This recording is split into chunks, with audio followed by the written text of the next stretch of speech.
Welcome everyone to the WPI's exciting webinar on Van Dongen's studio and the avant-garde. We are very much looking forward to having Dr. Anita Hopmans speak on this topic. And before I turn the screen over to Anita, let me properly introduce you to her. Anita Hopmans was a head of collections and research in addition to other positions at the RKD in the Netherlands Institute for Art History, for about 20 years. And prior to this, she was a researcher at the Museum Boijmans in Rotterdam. She's currently completing her PhD at the University of Amsterdam as an external PhD candidate on Kees van Dongen and the avant-garde, about chances, choices, and the canon, 1895 to 1914 through 1920, and is a recent recipient of a research grant from the Netherlands Institute of Conservation, Art, and Science for her material technical research on a selection of Van Dongen paintings in Dutch museums and private collections. She is also the lead scholar for the Kees van Dongen Catalogue Raisonné project that is being sponsored by the WPI. Welcome, Anita. Thank you so much for presenting on this fascinating topic. And just a reminder to everyone, if you do have questions for Anita, who will be taking questions at the end of the webinar, please do put them in the Q&A screen. Now, without further ado, I will turn the floor over to Anita. Anita? Okay, great. Thank you, Elizabeth. A warm welcome to everybody connected to this webinar on Van Dongen's studios and the avant-garde. The topic, the artist studio, is a well-known subject in art history. Next, please. It's treated in all kinds of publications, ranging from a sort of city guides, as you see here, roadmaps for walking along historic studio places, to special studies like Le Peintre et son Atelier, The Artist and His Studio, in which the subject is treated from several perspectives. In fact, we can distinguish between different layers of information. First of all, the studio, its location, as those city guides show us, the exact spot of a studio, and with that, informing us about the artist's position, his ambitions, and we come with that also into questions like where and why the studio was located there. Were these places especially chosen for one or the other reason? What kind of studio was it? At which level of a building or in which kind of neighborhood? And what does this tell us? Sometimes it informs us also about the artist's itinerary in that way. With mapping these places, next slide please, like Van Dongen's studio in the Bateau-Lavoir, we get into the artist environment. In a way, the artistic infrastructure, surroundings, friends, models, where they live, suppliers of art materials like paints and canvases, meeting places, and of course, the special aspects of these surroundings, which could or could not have attracted the artist's attention. With that, when zooming in, we can study the studio's setup, where things come together at a certain moment, chances and choices. We come closer to the art itself, the process of its creation in relation to the artist's vision. Especially for Van Dongen, this is very rewarding, as it is an artist who mostly did not date his work, titled these in several different ways. And if there are any dates, many of these appear to have been given later, coming with some fantasy, mixing up everything, and then you don't really understand anymore what's going on in his work. So the artist's studio can be a very rich subject. Next, please. For all kinds of information and reasons, as for especially Van Dongen's Catalogue Raisonné. It's fundamental. It gives us a frame to identify his works, to date or periodize these, or test our understanding of the artist. This is also true for the technical research project, and not in the least, my dissertation, of course, at the University of Amsterdam. Before delving into the subject, next slide, please. Let me just briefly introduce the artist by some of his portraits and some of the studio interiors. Here, Van Dongen, as a 20 years old young man in 1897, some weeks before he left Rotterdam for Paris, well determined to work there as an artist and to stay. Next, a few years later, a self-portrait as an artiste de Montmartre, working there as a draftsman and an illustrator for all kinds of periodicals, mostly left-wing ones, like, for example, La Chateaubourg, expressing with his drawings ideas about how the society should develop in a social anarchistic way.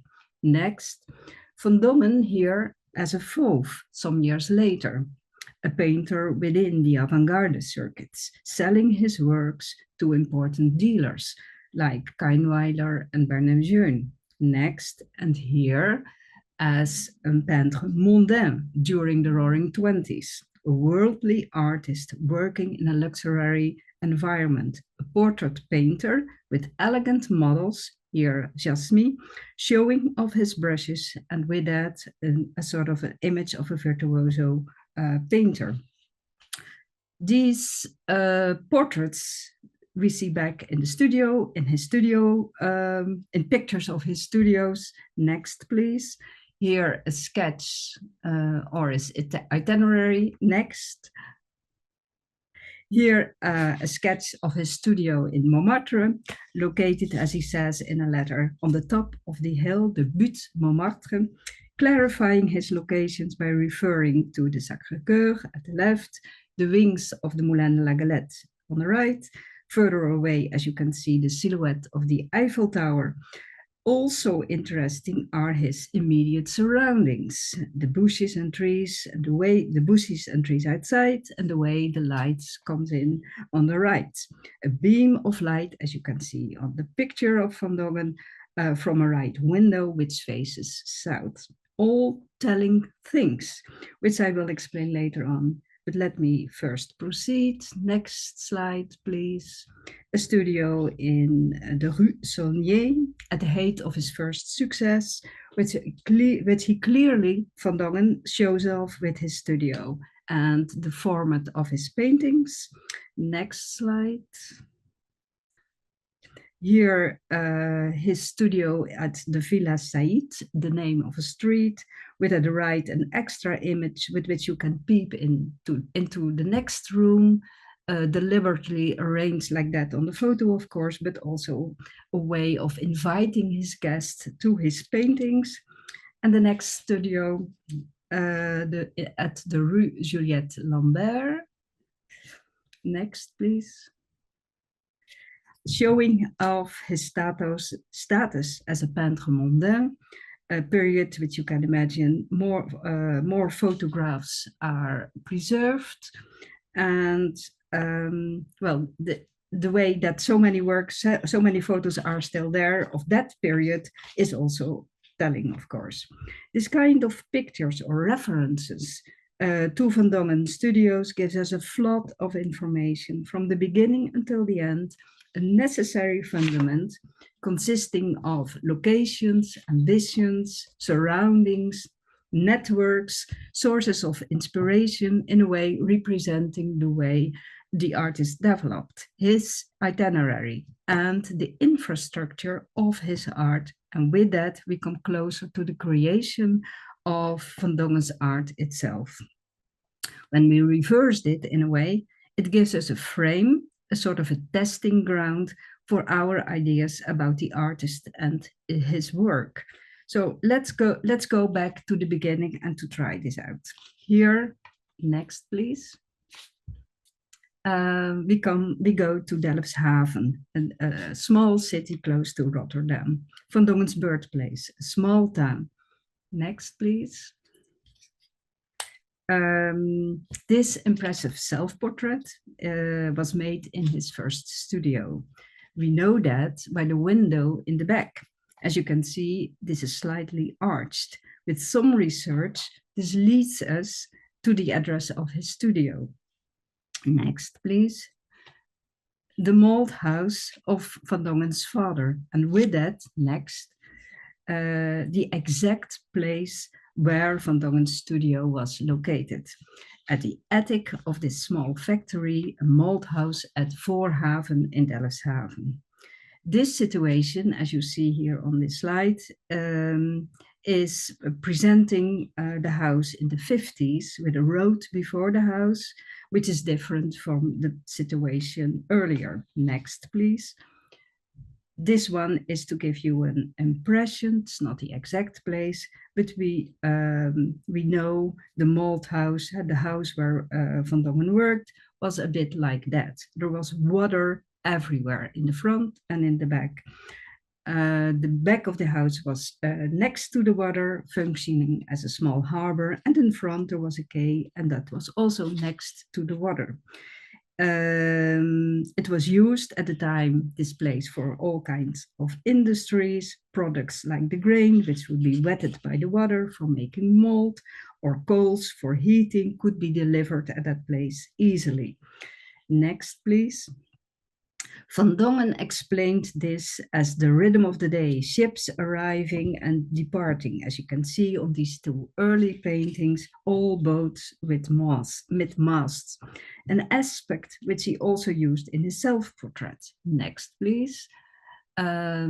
Because in the back we see those masts of the boats, a portrait which explains perhaps also he would not stay in Delfshaven.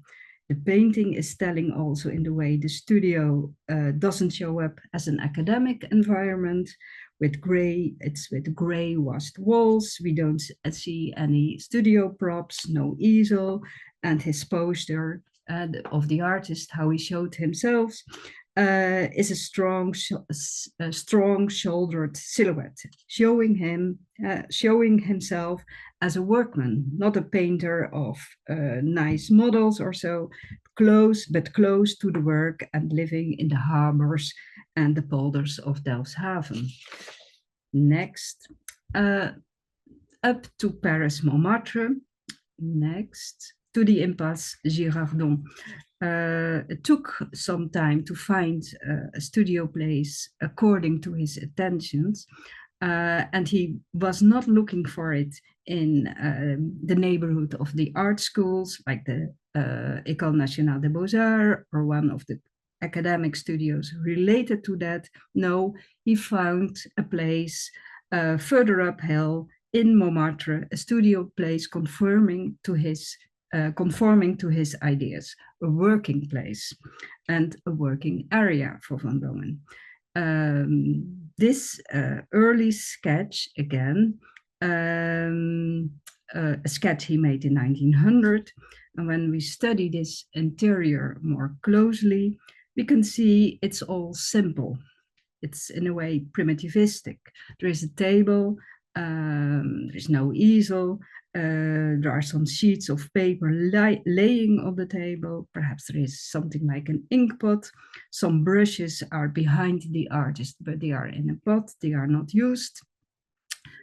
It was a studio, he told his friend in the Netherlands, jokingly, in which you could stand up or upright only at one side. So it's at the attic, which is also telling because of the light. And the rest of the house was needed, of course, also as a kitchen and a living room, which he's signing out below. And it was also the place where he was living with his partner, Guus, so all around in this small apartment. His description leads us to identify some parts of this place. Next, please. Although the area is totally changed by now, the impasse Girardon. Here we see Van Dongen and his wife Guus surrounded by friends like Maximilien Luce at the left, perhaps with his wife, the Fauve painter Charles Camoin in the back, and to the right also Van Dongen and Guus. A spot which was in a way well known, because I found also postcards of it, as you can see to the right. It was perhaps well visited because of the Moulin La Galette. You will see on both pictures, you can see this. And further on, we know, like when we see the bushes, etc., and the wooden barracks, it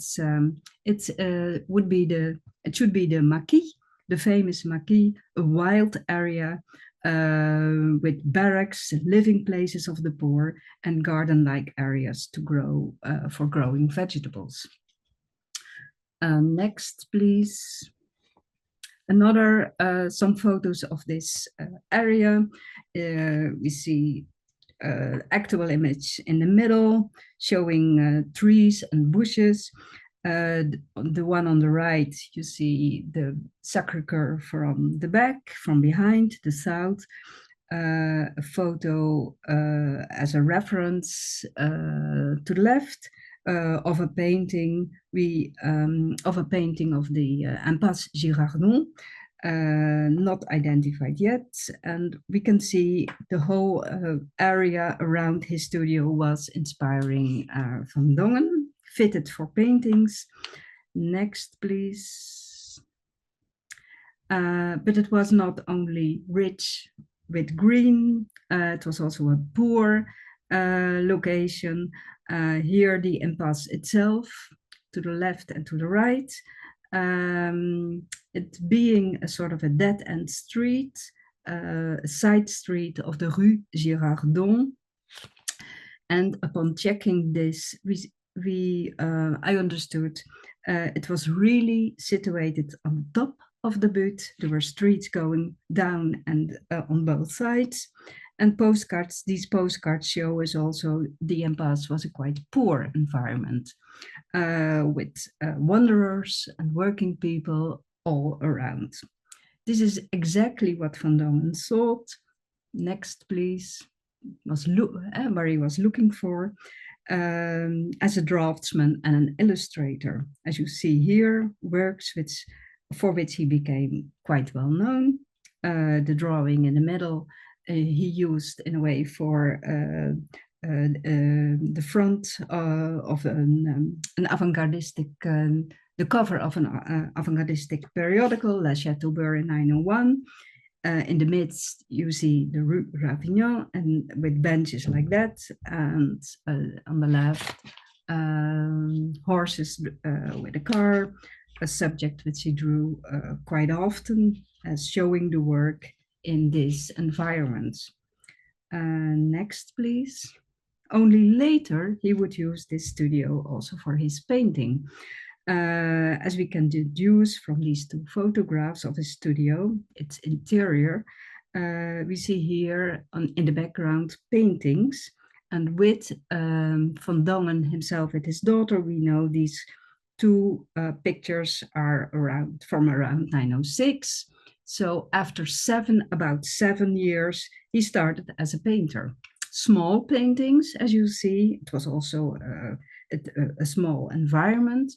We see here again the light coming in from the right, and hanging these paintings in his house or in part of his studio. It's also meant to promote himself at this time as a painter. Next, please.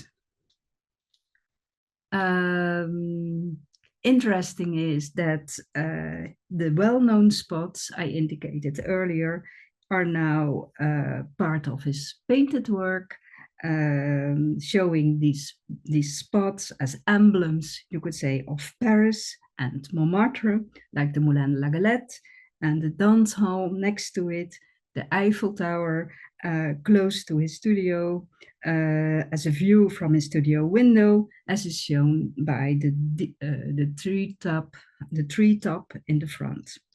Further on in the season, next please, He painted also parts of the Maquis, this wild ground in Montmartre. The small houses, the simple streets, which was also done, for example, by Luce, the Maximilien Luce at that time in 904. Next two, please. With that, with those paintings, he was in fact enlarging his environment. He was preparing for a solo exhibition for Gallery Vollard at that time. And that gallery was located much further south. You can see it all below, the fifth flash below. He had to go to the gallery, of course, but he had to also to find subjects which he could show in his exhibition. So he was enlarging his views of, the way he was walking around, and also, getting to know more of the infrastructure or the locations in his environment. As you can see in the first arrow at the top, this is a map of around 1900. There was his, you could find the Impasse Girardon and his studio place. Going down, as he told someone, you took the Rue Girardon, then the Rue d'Orcian, and then you came to the Rue Ravignon. There was to be found the building known later on as the Bateau-Lavoir. And crossing the Boulevard de Clichy, he would find the circus named Cirque Medrano. Further on, the fourth, fifth, you go down, he could find the Rue Lafitte, and much more further down, you had the Folies-Bergères, a famous dancing hall, also painted already by Manet. So he recognized the places of other artists in that way.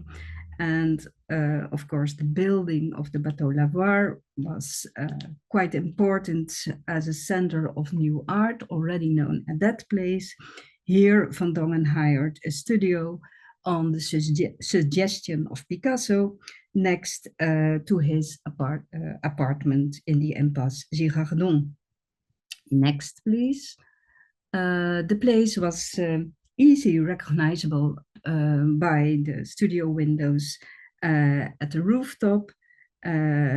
Painters were walking around in the evening, so Van Dongen would have known of that place. He knew already other people working in the Bateau-Lavoir, and it was, in a way, a new environment, and also ambitious, because he could use it for his career, new ideas, and to get really in the center of the avant-garde. Next, please. Here we have only some details of this place are known, thanks to some memories and also this later sketch, which shows us the stairs behind the main door, and at the left you see the plan of Van Dongen's studio, and when you would walk would you take the other steps on the right of the steps going down, as for example Guusje remembered, the daughter of Van Dongen, this would lead to a small corridor and to the studio door of Picasso, and also his companion Fernand Olivier. Perhaps we go one slide back to see the location again. Van Dongen's studio was to the left of the main door. The main door gives to the stairs below, and behind the studio window at the right, you would climb, you would take another stairs and arrive at the studio of Picasso. So it was all quite close Next, please. There was easily going, well, meeting each other. Of course, everybody working in his own place. Here, Van Dongen could work, next please, on larger paintings as à la galette, measuring about 130 by 200 centimeter, which he showed at the Salon des Indépendants. It would also lead to further friendships, as with Maurice de Vlaminck, artistic exchanges, and also rivalries. Next, please. Especially in 906, 907, when Van Dongen was trying out to find his works, to get his works or paintings for well, exhibitions, and Picasso was close to him, and they were exchanging ideas and works, as you can see here from a sketch of Van Dongen and a painting of a music hall dancer of the Folies-Bergères, which he was going to, entitled La danseuse China Grani. And next to that, you see a painting of Picasso done later on in Gossel, all in 906. Here, another example. Next, please. The Cirque Medrano. Both painters worked on horse rider acts, a subject to be found in the cirque, and of course worked out in the studio of perhaps not, but in this case, yes, because the left painting of Van Dongen was a quite large painting, and the one on the right of Picasso was a little bit earlier. So it was also an exchange of subjects, one to the other, and in a certain rivalry or concurrence, you see Van Dongen by purpose was making it more painterly. He imagined the subject in a more expressive style, in answer to Picasso's interpretation. And interesting is also the light is coming from above, as his studio windows were above him on the top of the roof. Next, please. Here, a portrait of Fernand Olivier by Van Dongen at the right, perhaps painted also in the Bateau-Lavoir studio. It's a famous portrait done circa 907 in reaction to works like Picasso's Demoiselle d'Avignon, a painting which Van Dongen got to know when he returned from a travel to the Netherlands in 907. And he briefly, at that period, he briefly stayed in the Bateau-Lavoir. It's a well-known painting, but at that period, Picasso showed it just to some, to his small circle of friends, and we can deduce from a photo image of Guus and Guusje, the daughter of Kees, that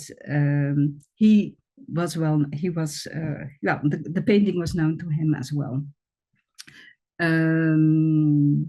So there is a sort of a giving and taking at that period, and well, the famous painting of Picasso was leading to another famous painting at this moment of Fernand Olivier.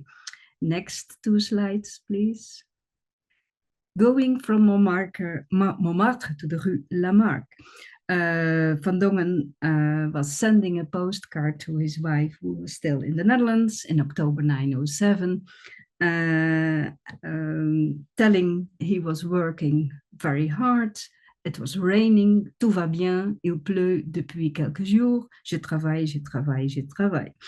In the front of the postcard, at the front of the postcard, you can see where he found a new studio. He was telling in another message, it was not far from the Rue Clignancourt, so close to the former places in Montmartre where they were staying.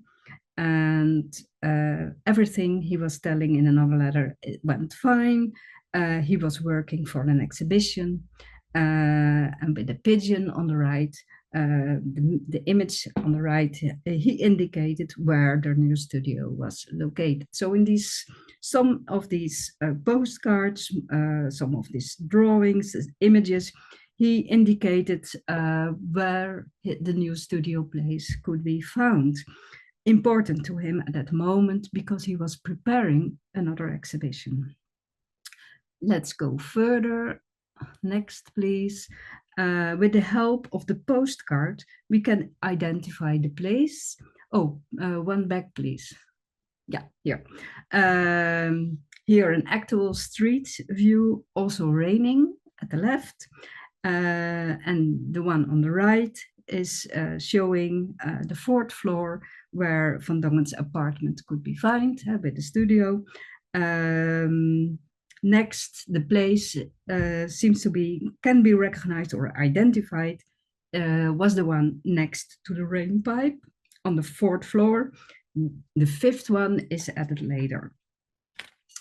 There was an extra building layer.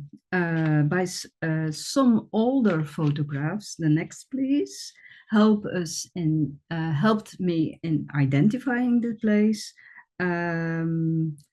The balcony and the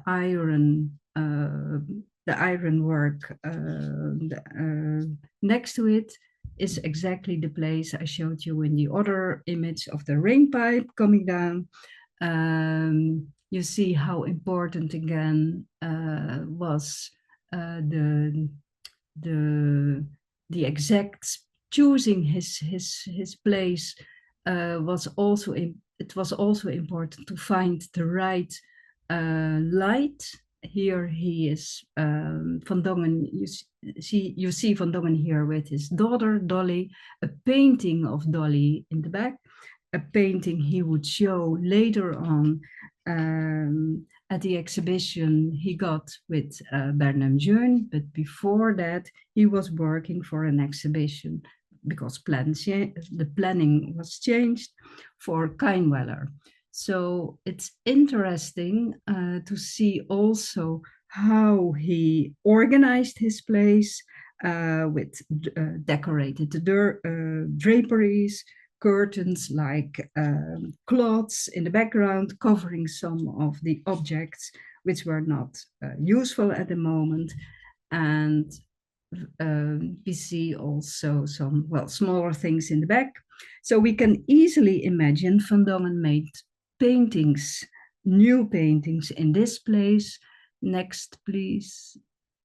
For example, this one of Fernand Olivier posing for him like a sort of a prostitute in a cafe scene. You see the light is exactly coming from the left as on the photo of Van Dongen with his daughter, a painting which he showed at Galerie Kainweller. Next, please.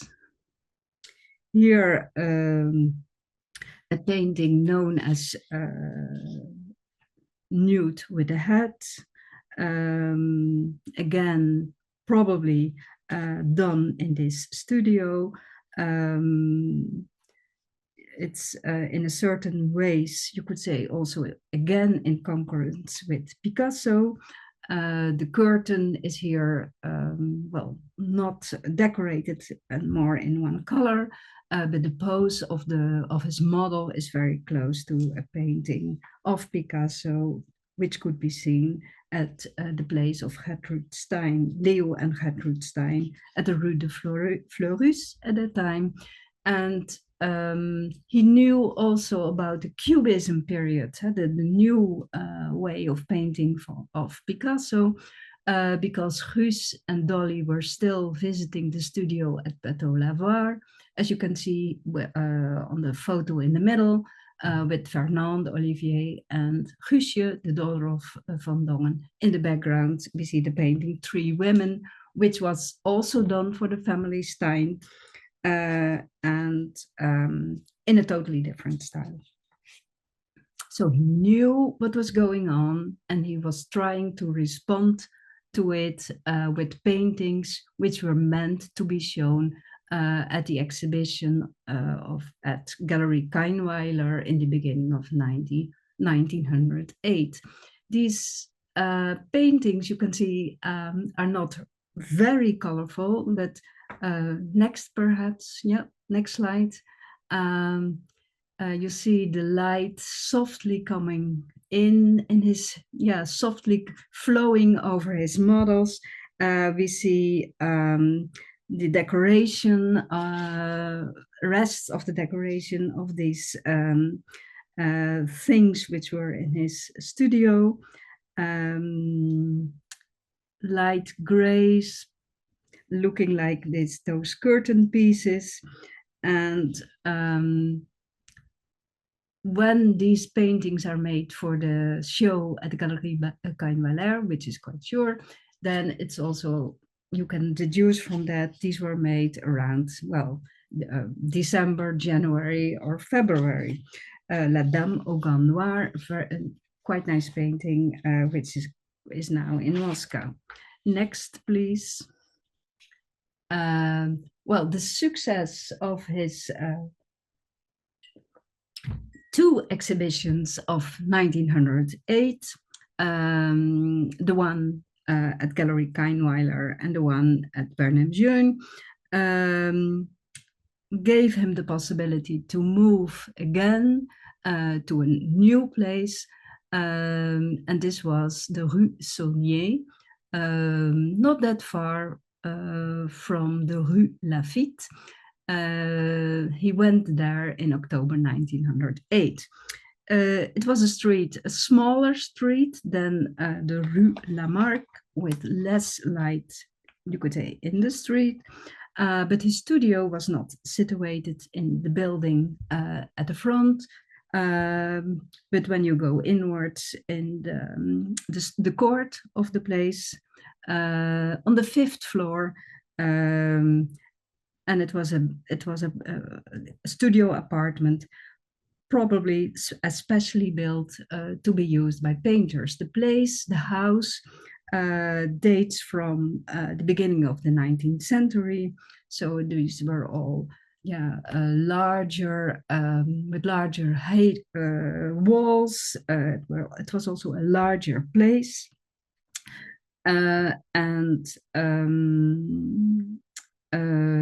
We also know a bit about the painter who was using it before him. It was used for really big salon academic paintings. Next, please. Here we see it from the inner court at the 5th floor, all above.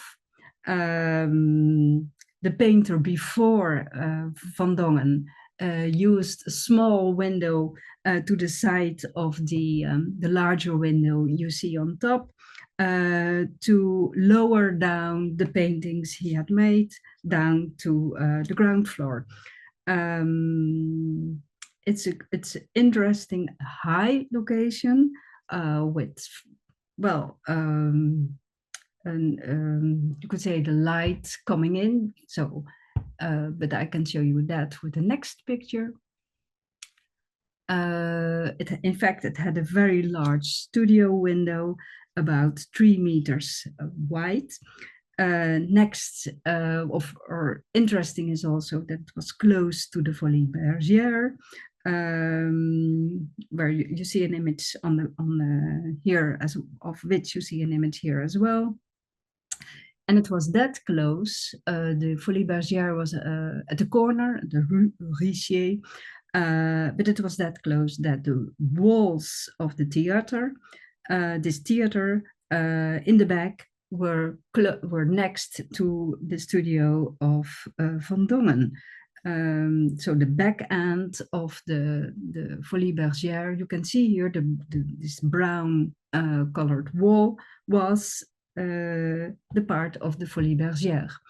But it also still gave a feeling of Montmartre, he could see from his studio window the Sacré-Cœur, as I'm showing you here. And interesting was also that with the neighborhood of the Folies-Bergères, he could use the electric equipment of the Folies-Bergères, and which, next perhaps, and also use have electric light in this studio. With these paintings in this studio, you can see hanging in the on the studio walls. You can see it was a quite high place. I think it was 450 or 5 meters high. It was about 35 square meters. Can also all deduce that from the works inside. It had electric light switches everywhere next to the door. You could see here, and between the mirror and the door, and also you can see Van Dongen was really posing here, like at the center of the place, showing off with his paintings. The electric lighting was quite new at the time. It was not in use yet. For example, at the Bateau-Lavoir, there were no electric supplying. There were no electric things. You could not. You could only work by the natural studio light. And Van Dongen was really experimenting with that, trying to show that he was part of the renewal of the arts at that moment, at the modernism side of his work. So next, we see the studio window next to the electric light switches. You can, and next also the large mirror, and so you can deduce from that he was experimenting with all those possibilities. How the light, the northern light, it was we know that because of the Sacré-Cœur, it was at the north side. The light, it's a large window because, well, the height of the studio, it's about 5 meters or 450 high, it's 3 meters large. So a lot of light was flowing in. We see that reflected by the mirror, but there was also electric light. So he could experiment with all these and with the reflections and the ways the light was there around the subjects he liked to paint. He was really experimenting with that. See, perhaps for the next ones. Yeah, he had also an intimate corner in this studio with an entresol, as you can see to the left, where he could store his paintings, where he had also his older work hanging with the image of the right of this corner, because it changed a little bit. You see, there was also that other window, which I showed in the beginning, but Van Dongen was hanging a large curtain at that place, so he did not use that light. He was in fact looking for how he should use the several parts of this studio, moving around the objects several times. We see again the Buddha statue next to him here. And interesting is, as well, with this statue, we can see how the light flows in. Perhaps the next one. Yeah, here we see a portrait of his daughter Guusje, a later one, 99, and And when you look at the painting, of course, the shadows and the light are colored ones, the greens at the left. We see how the light, how she posed perhaps around that spot where the statue was earlier.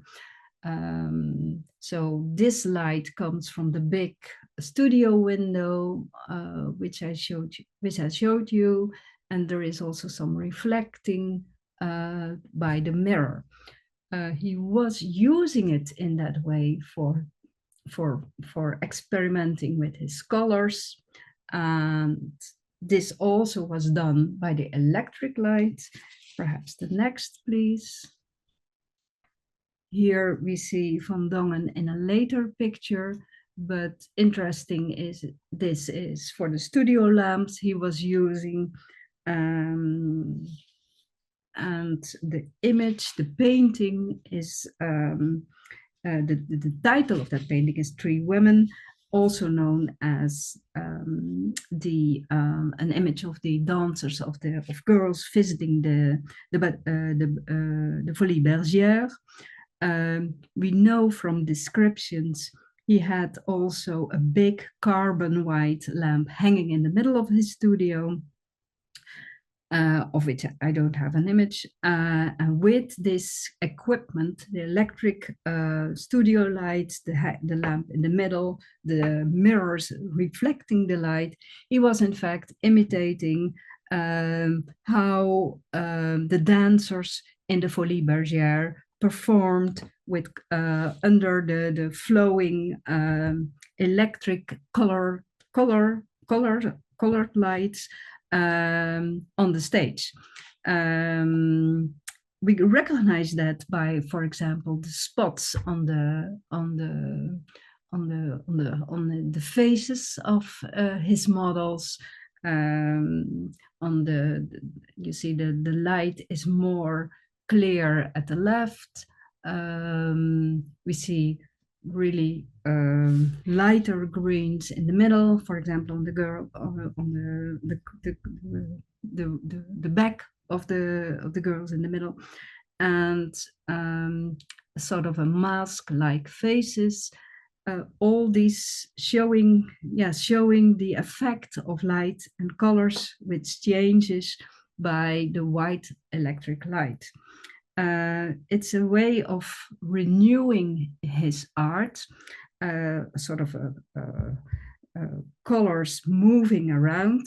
For example, in the next one, these are some clouds of colors above and around, which he saw at the stage in the Folies-Bergères, and he was trying to imitate with his studio equipment.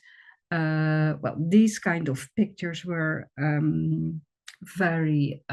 were new in a way, and with that, Van Dongen got, like his colleagues, a place got a place. He got there with it in the middle of the international avant-garde, experimenting, showing off, changing with the light the expressions of his models, also experimenting with mirrors. Next slide. Yeah, here you see a dancer, a woman in green tights. We see a mirror on the back reflecting the greens of the pants, the clothes of the girl. We see also at her back that it's lighter, so it's more light. So it's the reflection of the light, the changing of the colors, and the contrast of the colors which he uses to express, to give expression to his painting. Also at that time he was deliberately perhaps making use of the daylight. Next one. Here is a painting called also The Yellow Door in the Museum Boijmans van Beuningen Museum. And here you see something totally different. You see really a spreading of the light, all even probably the back wall of his studio, right on the other side of the studio window. So he was differentiating his work on in all kind of ways. Like the next one I could show you like that. With colors, effects, experimenting with the shadows, how the light flows over his models, how you could use more transparent colors to show the shiny effect of light and giving expression with that to his paintings. Paintings which were bought by Kainweiler, Bernam Jeune, which were in international exhibitions. And he was really having a position, working out a position for himself in the center of the avant-garde with those works. Next, please. So with those studio locations, next, periodizing his work, his itinerary as an artist, and zooming in, we can better understand the paintings itself, when they were done, the locations give us information about the motives he was looking for. And finally, with that, we can also understand the itinerary, you could say, and with, for example, this photograph of his studio, it shows us how with zooming in, now we can arrive to better understand the artist. And yeah, in fact, the chaotic situation we see later, we can unravel it and have the things in a sort of a chronological order, and with that understand the artist and his work.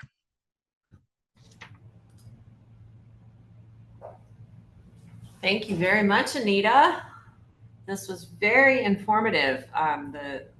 What I certainly have learned from this, indeed, is that Van Dongen was really responding to his environment, not only the locations that he was painting in Paris, but also the actual the nuts and bolts space of the studio.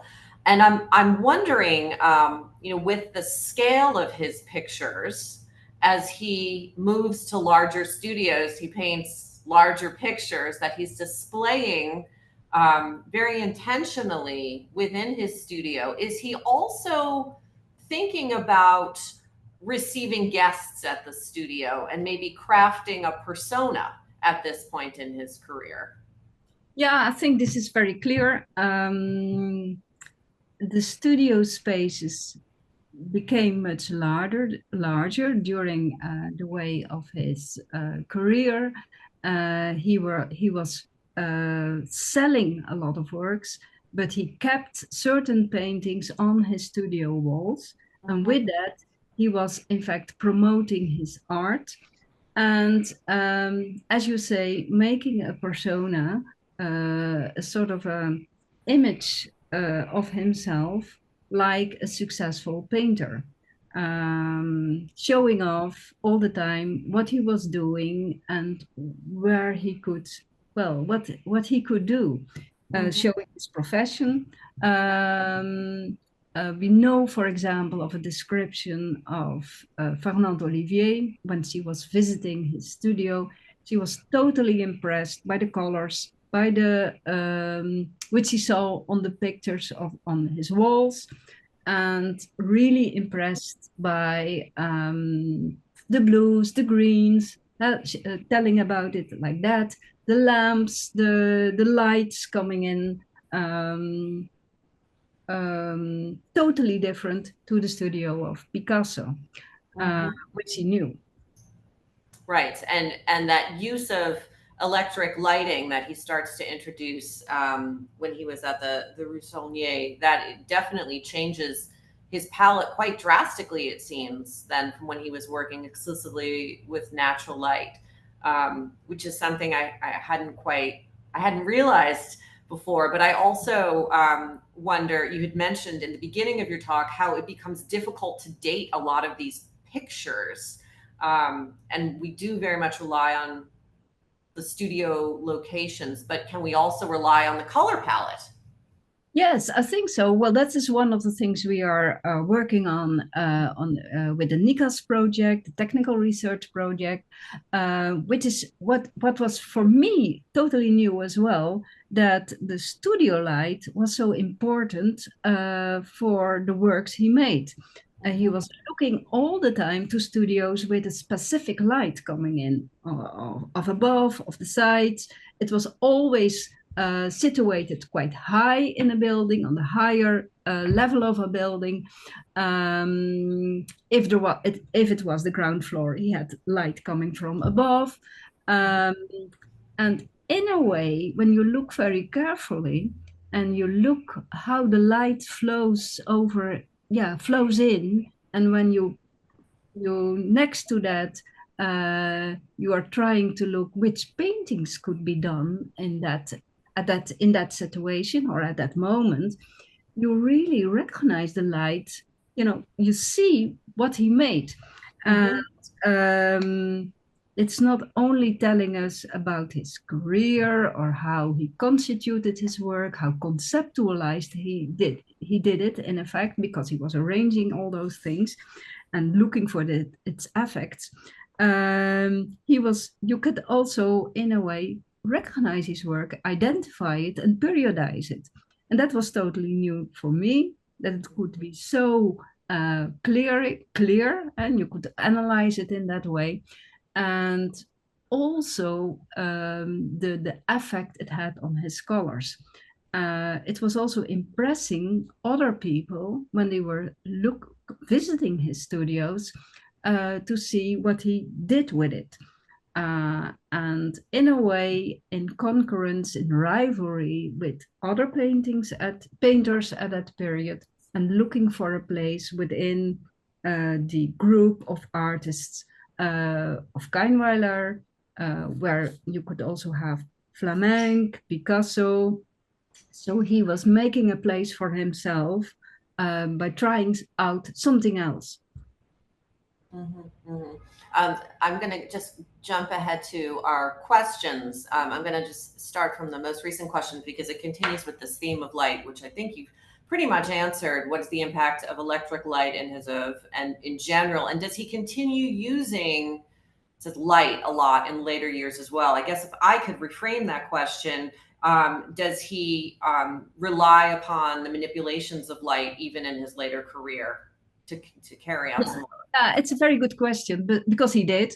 And because you saw he was more a worldly painter later, he was in a more working in a more luxury environment. The light was still very important, but then in another way, showing off the jewelry, diamonds, or the clothes, the satin clothes. So he really was still working in that way, but with other effects. So yeah, I think it's very interesting. Yeah. Great. I have one other question. It's a two-part question from Ina Ko. Question part one: what was the critical context when Van Dongen's works became Fauvist rather than post-impressionist as time progressed?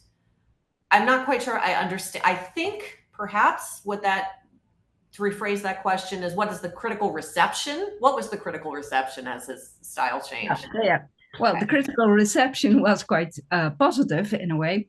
And it was totally different from the post-impressionist because these colors he used, as I showed you in the studio of the Rue Saulnier, were totally new.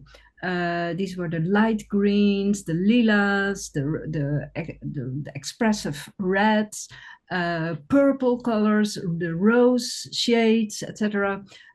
These were colors which were not in use earlier, like when painters only used the natural light outside or inside.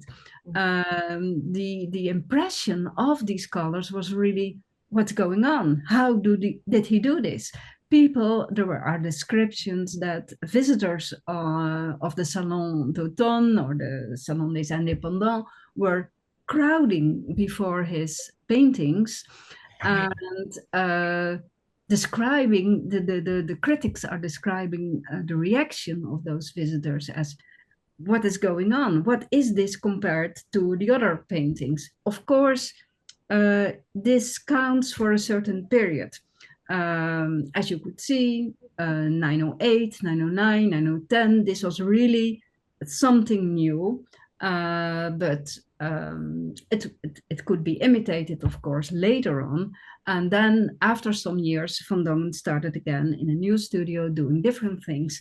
But at the moment, it was totally new. It was he became famous. There were so many visitors in his studio, so many clients, and he became quite well in looking for these effects in scholars. Yeah.